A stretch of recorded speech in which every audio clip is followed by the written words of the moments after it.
2017 Victory Octane First Ride Review.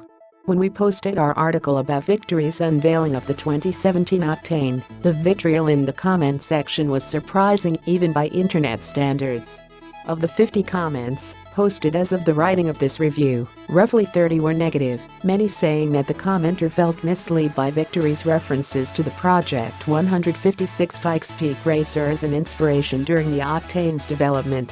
Perhaps this is an example of people hearing what they deeply wished for instead of what was actually being said. With a negative initial moronic reception of the Octane in mind, I arrived at Daytona Beach this week hoping to learn if the readers had a point. Is the Octane really just a warmed-over Indian Scout? Does it really matter?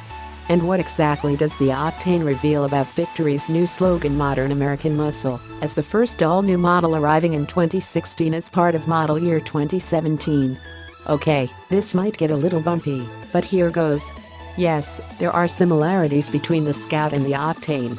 They were both designed and built by different divisions of the same parent company using shared development resources.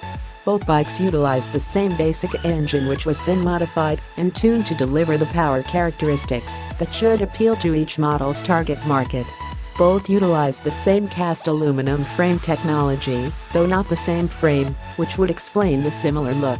The chassis geometry is similar, but not exactly the same, with the Octane measuring 29.0 degrees rake and 5.1 inches trail compared to the Indian's 29.0 degrees rake and 4.7 inches trail. The wheelbases of the Octane and Scout, 62.1 inches versus 61.5 inches, are similar, as are the seat heights, the measuring 25.9 inches versus 25.3 inches, respectively. Yes, there are similarities, as both bikes are based on. In a conversation with Alex Hultgren, director of marketing of Victory Motorcycles, basing multiple models around a common platform is quite common on the car side of the market, an area in which he has a deep background. However, the key to successfully creating multiple offerings on a single platform is differentiating how the machinery interacts with the operator. When platforming is done well, you get two distinctive products that have some commonality, Hultgren explains. What you want to differentiate is the things that people care about. So, it's the appearance of the bike and the feel. And that's exactly what we've done.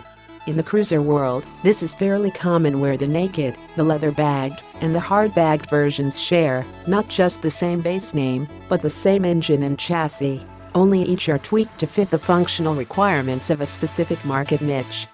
What makes the Octane Scout relationship unusual is that they are sold by two different motorcycle companies yet share a common parent company in Polaris. When I discussed this issue with Brandon Creamer, Victory product manager, he posited that the issue is less of the common DNA in the Octane and Scout than the similarities among the motorcycles in the class, noting that fully 65% of the Octane's parts were unique to it, leaving only 35% of them shared with the Scout. As Creamer put it, because they are mid-sized cruisers, they are definitely in the same category. They are always going to have similar specs and similar silhouettes.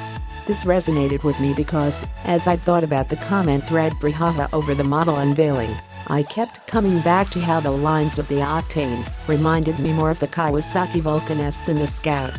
Both the Octane and the Vulcan have 18-inch front wheels and 17-inch rears. The visual emphasis of the bikes is a distinct angle sloping from the front to the rear. Even the tank lines are similar, though one is more curved and the other more angular. The solo saddles have a distinct bolster at the rear to help the rider, who is in a feet-forward riding position, stay in place under acceleration. So, perhaps Creamer has a point. Still, if you're having to explain this much, doesn't that mean you've already lost? Well, maybe it's time to stop overthinking this issue and simply move on to the specifics of the bike this review is presumably addressing. When the time came to create the engine for the Octane, Victory had to look no further than the Project 156 bike. From our end, Pikes Peak was about the motor, said Creamer. That's all it was. So, the cylinders gained 2 mm to 101.0 mm, while retaining the Scout 73.6 mm stroke. Consequently, the displacement increased to 1,179 cc, a 46 cc bump. Although Victory was mum on all the internal engine changes, Creamer did run off a laundry list of parts that are distinct from the Scout mill, saying, the pistons, cylinders, heads, all the covers on the motors, camshafts, those are all specific to Octane, giving you that unique character. Victory didn't provide graphs of the Octane's power output, so I'll resort to my butt dynamometer. Where the Scout was somewhat docile at lower RPM, until the rider pulled its tail, the Octane response immediately off the line. Throttle response in the lower rev range borders on abrupt, and, since you should know by now that I obsess over smooth power delivery, I was surprised to learn that the characteristic is claimed to be a feature, not a bug. We really wanted a little more acceleration, a kind of jerkiness in first gear, explained Creamer, so, when you do a burnout, or you're going slow, and you want to spin the rear tire, you can easily do it. Normally, this kind of information comes off as merely hyperbole, because the press event doesn't have a way to properly test these claims. See my 2016 Ducati's Dival S first ride review for an attempted clandestine test of launch control. Victory, on the other hand, gave the international motorcycle media a full day playing at Orlando Speed World, where 3 arenas were set up: quarter-mile drag strip, an Octane Kana handling course, and stunting school. The things we go through for our readers when we rolled our Octanes into the center of the banked oval racetrack. Victory stunt team riders Tony Carbajal and Joe Dryden promised us that, if we wanted, we'd be drifting Octanes by the end of our session. Beginning with static burnouts and progressing to rolling ones, they helped some of the media who had never engaged in such shenanigans become comfortable. Next came hard launches, which were simply getting the Octane rolling by cranking the throttle WFO, dumping the clutch, and hanging on. The whoops and hollers from the first-time hooligans filled the air, along with the tire smoke. When the time came, Dryden instructed us how to drift a hard launch, only to temper it with a warning that, if things got too sideways, the preferred action would be to keep the throttle open and ride the slide to the ground, since chopping the throttle would likely lead to seeing how the Octane looks from above. The experience proved Victory's point. The Octane has plenty of stunk in the bottom end to make a drooling, chilly-grin show-off out of even the most mild-mannered journalists. By the time the 40-minute session was over, the air smelled of burnt rubber and all of the Octanes had flat spots in the center of their rear tire profiles. The performance in this realm was made possible by the changes in the final drive ratio compared to the Scout. We've got 7% shorter gearing in the final drive, said Creamer. That plus the more torque produced by the bigger engine gives you 14% more torque at the rear wheel in any gear. Additionally, Creamer claims that the Octane's flat torque curve cranks out over 65 pounds-foot of torque from 2,500 to 8,000 RPM, which conspires with the gearing to deliver that throw-your-head-back acceleration when you drop the clutch. The drag racing stage also emphasized the Octane's aggressiveness in the bottom end. A good launch required just the right amount of clutch feathering, or the rear wheel would spin. Then it was just riding the power curve. Good times on the Octane were a challenge because the feet-forward riding position required that the tip of the left boot be threaded between the peg and the shifter while holding the throttle open and managing the clutch release in first gear. A good launch shortened the time to get your toe forward for the shift. During the practice runs, I was able to clock a 12.45-second quarter mile with a speed of 107.7 miles per hour, earning me second place among the American journalists in the practice sessions. In the final competition run, I got my best launch of the day, proceeded to catch my toe on the left peg, and decided to take a nap in the rev limiter, resulting in my slowest run of the day. A clerical error credited me with the fastest American journalist run and allowed me to bask in a moment's false glory at that night's dinner before fessing up to my peers. Aside from being a kick in the pants, the drag runs gave a great impression of the acceleration the Octane is capable of achieving. Best ET of the event was a 12.0-second run. While the clutch pull is a bit stiff, it is easy to modulate for a quick launch. The power builds with a noticeable bump peaking near the engine's 8,400 RPM redline. The exhaust note on the stock pipe is exciting until it is ultimately drowned out by the 100-mile-per-hour wind. The bike's outfitted with Victory's Stage 1 slip-on sound even better. Shifting, when I was able to get my foot in position, was slick and precise with nary a missed gear change that can reveal transmission sloppiness during the hurried drag racing shifts. When considering Gymkhana, most riders wouldn't think that a cruiser, with its long wheelbase and feet-forward riding position, would be the best mount. Still, a tight, technical cone course is a great place to demonstrate low-speed handling. Using the same course design that will be featured in the upcoming Chips movie, the lane width was the length of your average broomstick and contorted around the parking lot. One particular U-turn, which was essentially two side-by-side lanes with a closed-off end, gave me fits, making me question my riding ability. The rest of the course highlighted the Octane's maneuverability, acceleration, and braking. With a claimed dry weight of 528 pounds, the Octane feels light between the knees, making it easy to toss around on the course.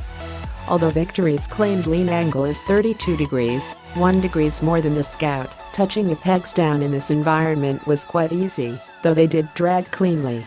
The challenge of Gymkhana is feathering the clutch, while leaned over and adjusting speed with the rear brake.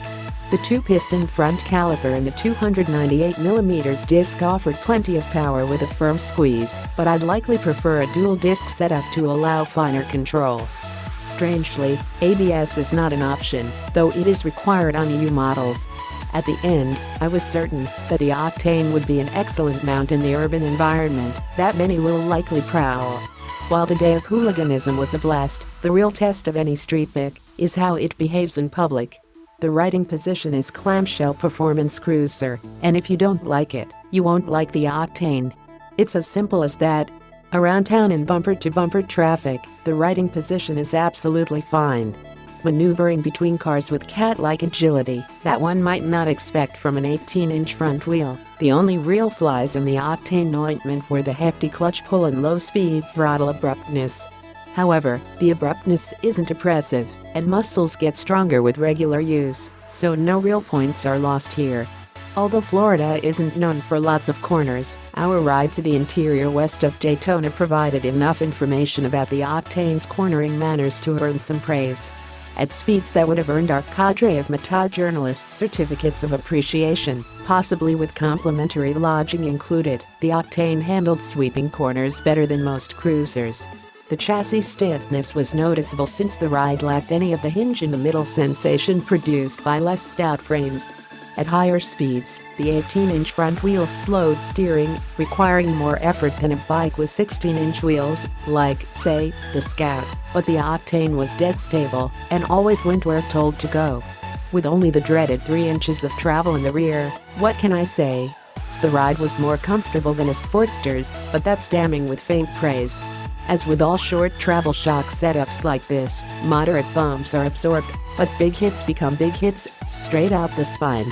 A session with the same length accessory piggyback shocks revealed a firmer ride that kept cornering forces from using up as much travel, but they were still hamstringed by the length of their stroke. Such is the nature of the beloved cruiser low seat height. The Octane's riding position will be familiar to almost any cruiser rider, and it distinguishes itself from the Scout by having pegs mounted to a revised frame that allows an additional degree of lean angle.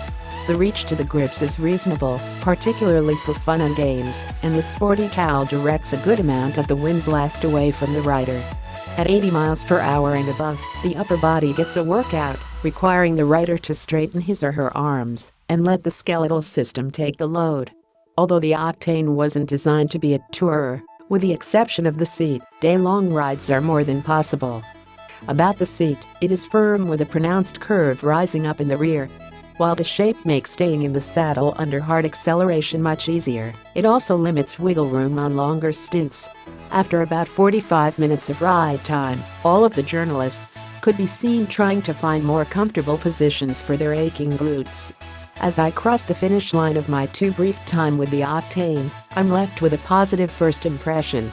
When considering the $10,499 MSRP, the Octane offers a compelling package of troublemaking performance wrapped in a modern-looking cruiser form that looks, to someone who has had the pleasure of testing Victory since their inception, like a performance cruiser in the Victory could have built. While I can understand riders' desire to see this power plant in a more standard or sporting chassis, Their disappointment at the Octane, being a muscle cruiser instead of a street fighter, or whatever, doesn't change the fact that this is a well-built, fun, and somewhat corrupting motorcycle. To the riders who like this feet-forward style of sportiness, give the Octane a serious look. The performance is good, and the price is nice. With matte super steel gray as the only offered color, that decision will be easy. However, if you're heartbroken and more than a little bit angry about the form that the Octane took, you should take heart in the subtext of Hultgren's closing words to me. This is the first step in a journey we are on. We are moving forward. Kramer was a bit more forthright, but still just as non-specific. Now, we're going to start looking at other classes. The future is wide open, and we've got a great new powertrain here. So, we'll see where it goes.